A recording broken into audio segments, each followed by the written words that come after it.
Hey everybody, today we got some Suzuki GR650 carburetors. Now I've just pulled these off. Let's see what they are. Yep, McCuney. They're going to be like BS 34s or something like that. You can always tell just by measuring the diameter of the intake there. But you can see they're pretty dirty. I apologize in the advance, it's pretty rainy out, so I'm going to try and talk real loud, but stay with me here, I got you. So getting these out was not fun. If you guys are pulling these carbs out of the bike, I actually ended up removing the battery box as well as the little tool case just to push the air box back a little bit to be able to yank the carbs out. I also loosened the suspension dampener effect. So I'll pull these bowls off and get at it.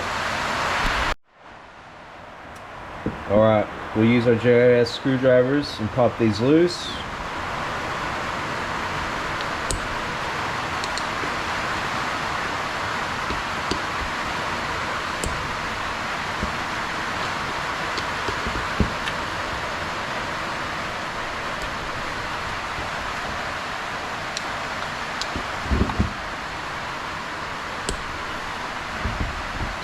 Before I decided to take these carbs out, I tried to run the bike and it would fire with a bit of starter fluid, but no matter what I did, it didn't want to run.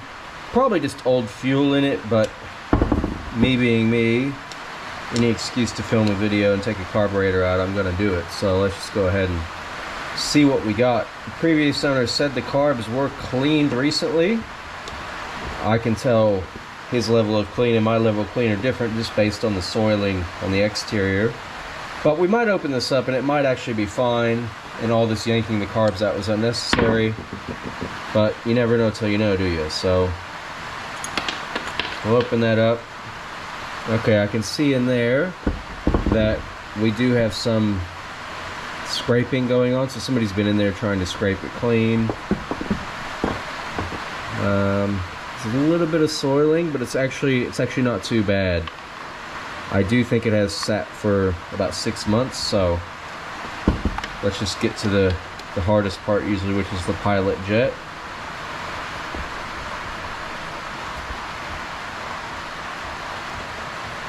Now I'm actually hoping this is clogged because it would give me a reason to go through the hell that was getting the carburetors out of the bike. I've had a few that were harder, but man, this one was tricky. Okay, so we got a McCuney size 42.5. Now remember, this is a 650, so that makes sense. If each cylinder is, 300 something cc.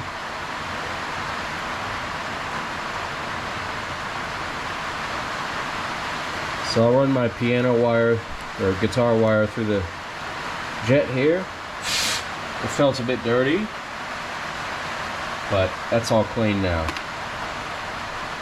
I've sort of lined these up so I know I've got my intake side or engine side of the carburetors. That's what I'm going to line up with.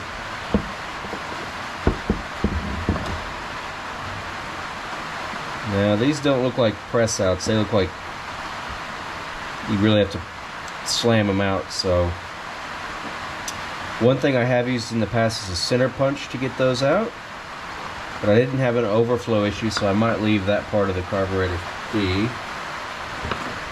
And let's just go ahead and pull this side of the bowls off. I'll do the main jet first.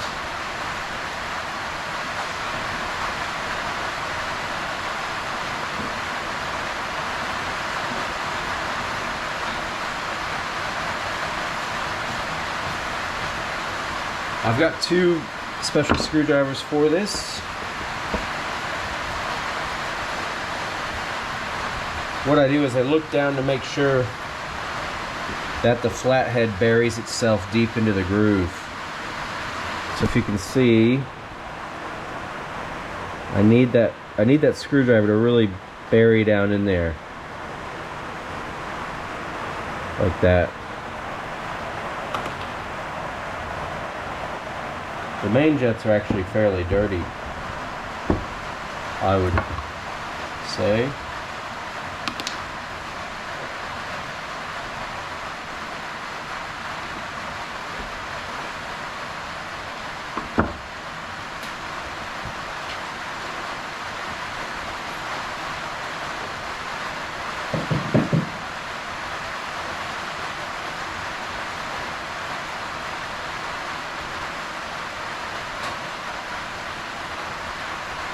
Alright, now this is what I call a center punch. You can run into trouble by breaking the aluminum or the alloy tabs off when trying to get these out. So if I test that, you'll see it sort of puts a hole in the wood. That's not good, but if I run that same procedure,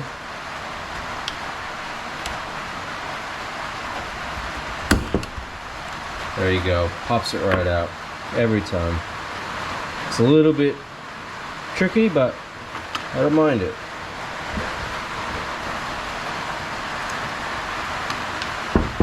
Ah yes, 1985, the year of the metal on metal plunger. It's very important you put this back in the bowl it came from.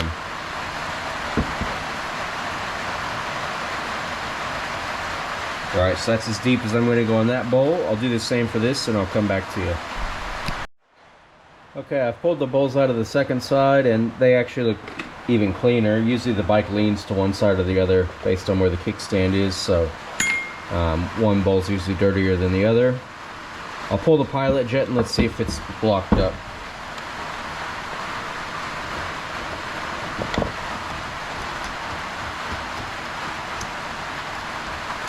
And you got to kind of make your own custom screwdriver to use to get pilot jets out.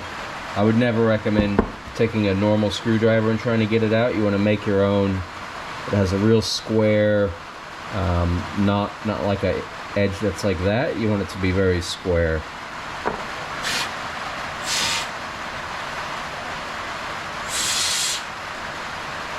Okay, that pilot jet's actually, it wasn't clogged, so end of the day I probably didn't need to take these apart, which I don't mind taking them apart, but getting them out, my goodness, it was hard. So just bear in mind, if you're going to take this job on, the cleaning of the carbs is not necessarily the hard part, it is the getting them out safely.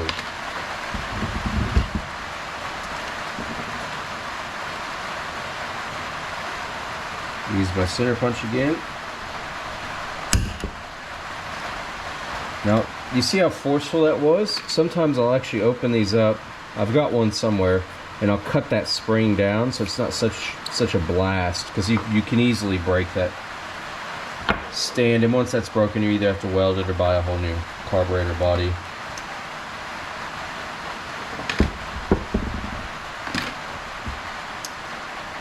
So that's about it for the bowls. I'm not going to take out the screen filters, that's not what I'm here to do. And now we'll move on to the diaphragms. So we'll be looking for any tears in the diaphragm,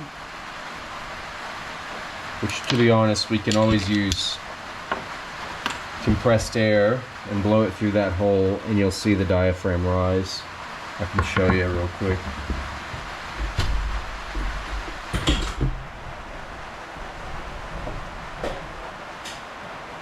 Well, my air's out of compression, but I'll show you when we pull the next one off.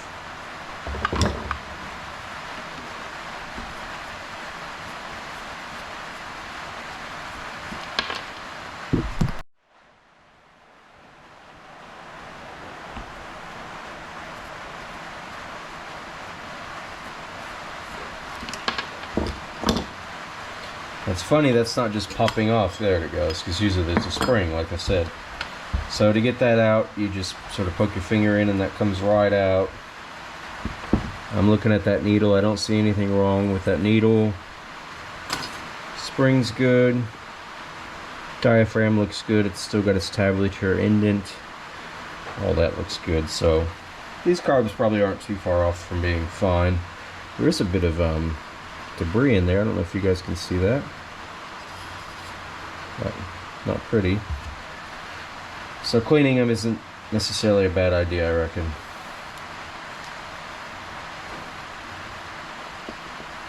So I'll do the same with the other side, and then what I'm going to do is put it in the ultrasonic.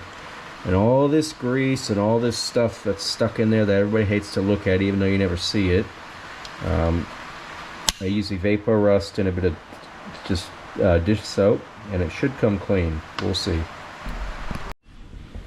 Okay, these carbs are fresh out the ultrasonic cleaner. You can see shiny things look like they're shiny again. Things appear to be much better.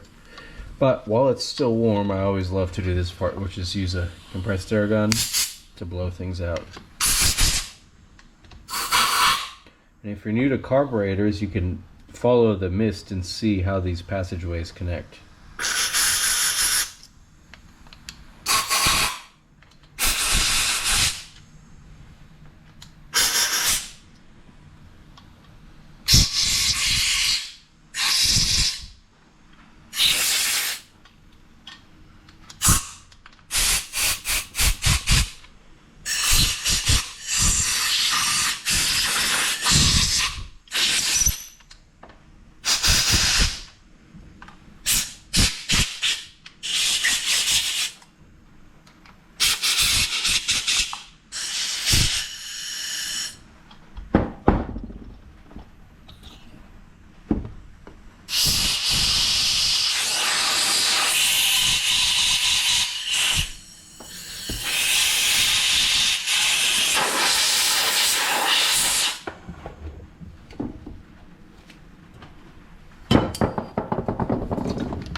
Bit of lubrication on the choke.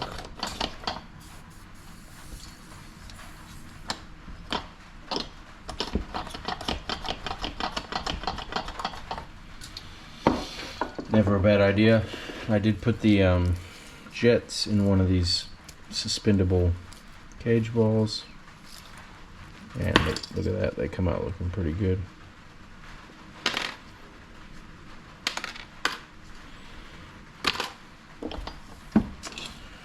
Alright, so we'll start with the bowls. Just chuck the pilot jet in, just blow air through it and make sure you can see daylight.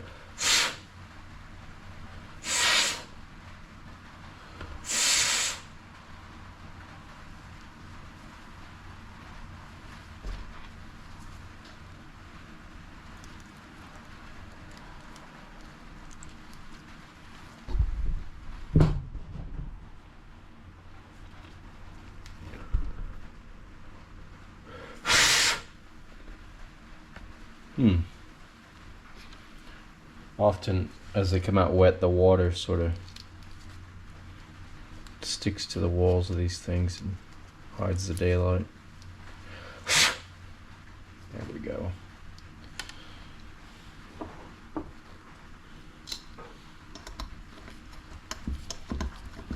So we'll screw that pilot in, tighten it up a little bit.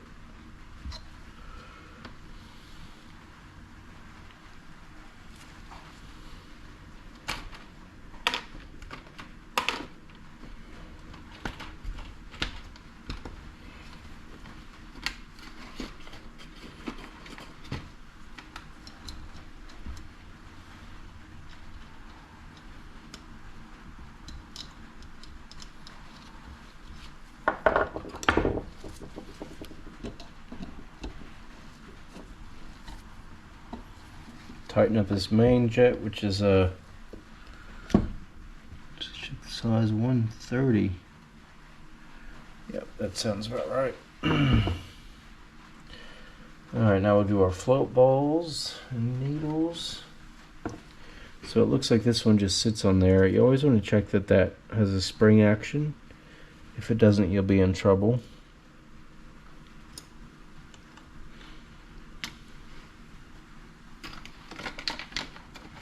And you can measure the height of the float. Float bowl. And you remember we had to press these out. So let's just see if we can just just gently tapping back in. Now, one rule of thumb too is that line at the top of your float ball, or just in general, is going to be horizontal with that. There is an actual specific measurement where we would take a measurement from this base to there, and that's your float ball height, and you can bend this tang here to set that, but I already checked, so I know mine are set. And once we get the other one in, we can check that they don't leak, because that's the big one. Sometimes your carbs won't overflow or leak before you rebuild them, and then after you rebuild them, they leak, and it's just because you've, put a bunch of debris and everything in the way, and it just needs to clear out, which sometimes you can clear out with just a tap of a screwdriver, actually.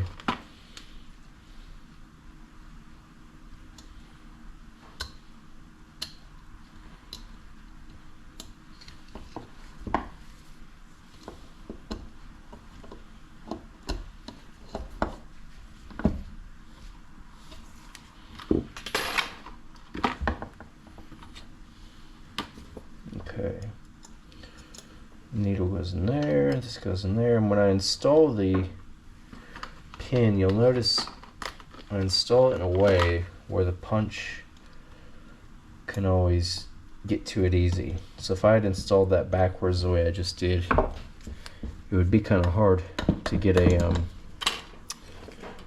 punch in here. There we go, to pop it out later, because they are press fit, which, as you know, if you follow my videos, I'm not a fan of the press fit pins. I mean, look at all this work that we're going through just to push a pin in.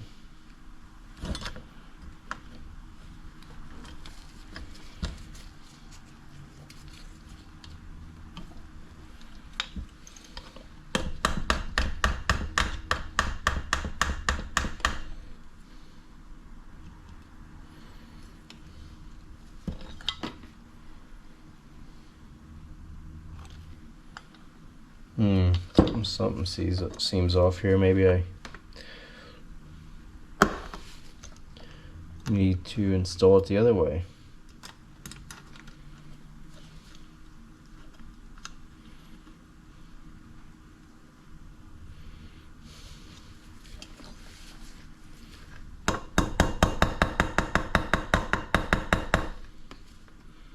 Yeah, it looks like that's the way to do it.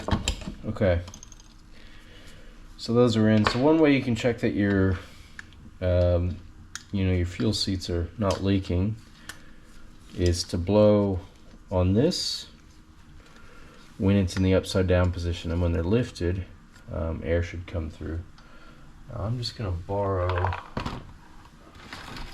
fuel hose, which is kind of gross to put your mouth on, but I've done it too many times to pretend that I'm above it now. So here we go, I'm gonna blow.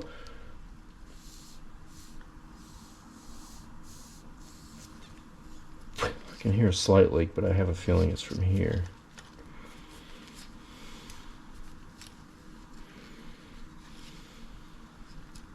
There we go.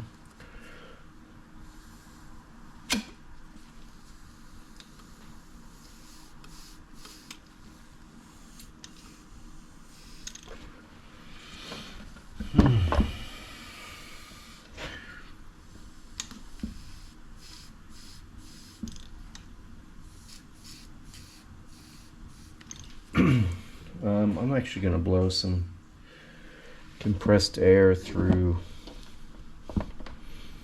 this old hose, because it's got this filter in it, which I may have to get rid of.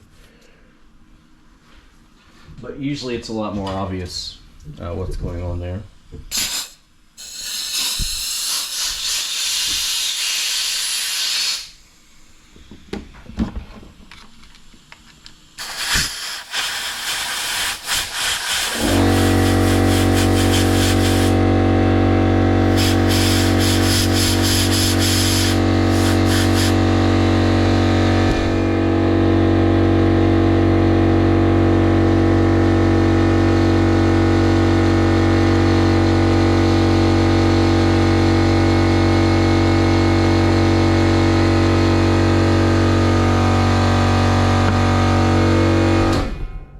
about that air compressor.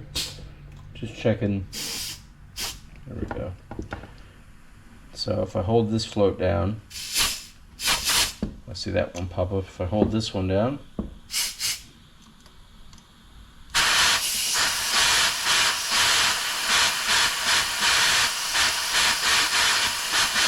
that's what you want there. So now I'll redo this test. Keep in mind, like, the fuel only comes in at a very low pressure, so it's not blowing like that compressed air would be. But let's just see what we get.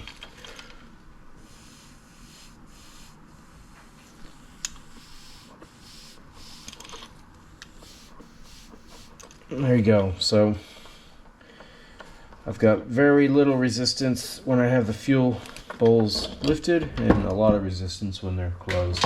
And because they're metal on metal, not rubber on metal, I can still hear a tiny leak, but I have a feeling with the weight of the fluid, it's going to actually push harder than just what gravity's pulling. So I'm pretty happy with that. So I'm going to slap these bowl covers back on, and then we'll go to the diaphragms.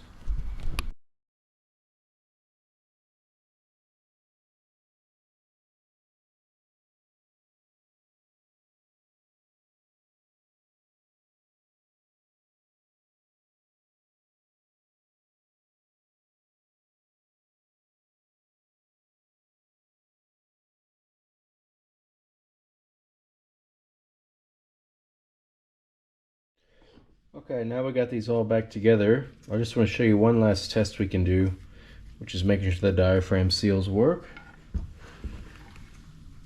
So, if I blow compressed air through these slots, you should see the diaphragms rise.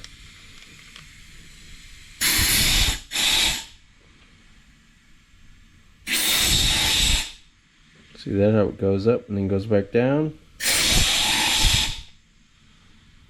Same thing. It's a little bit slow, probably because I sprayed all that lube in there, but I bet if I go up and down and up and down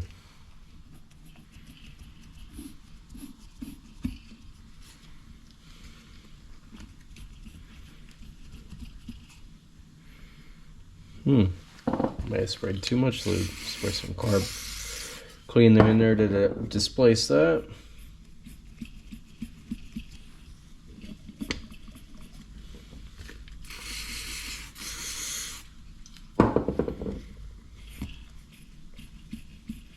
You can definitely feel a pressurized vessel, which is what you want. Let's try again.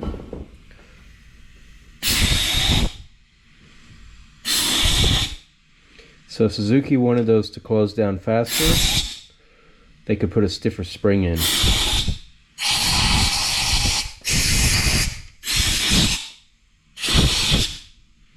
So typically I see them drop faster than that, but there must be a reason that Suzuki's doing it that way. So, ladies and gentlemen, that takes us to the end of our journey, man. These weren't actually too bad to do. Suzuki GR650, it's a monoshock 1985 Suzuki twin cylinder 650. It's pretty unique. I sort of stumbled across it and just bought it without thinking about it. So far I'm pretty happy with it. These carburetors are very common on a lot of bikes, so this video should provide use to you in other bike scenarios. Biggest takeaway here for me is probably the diaphragms, how they don't come down as quickly. That's very interesting to me, so I'm excited to take the bike for a ride and see how that plays out. But life's an adventure. Take it easy.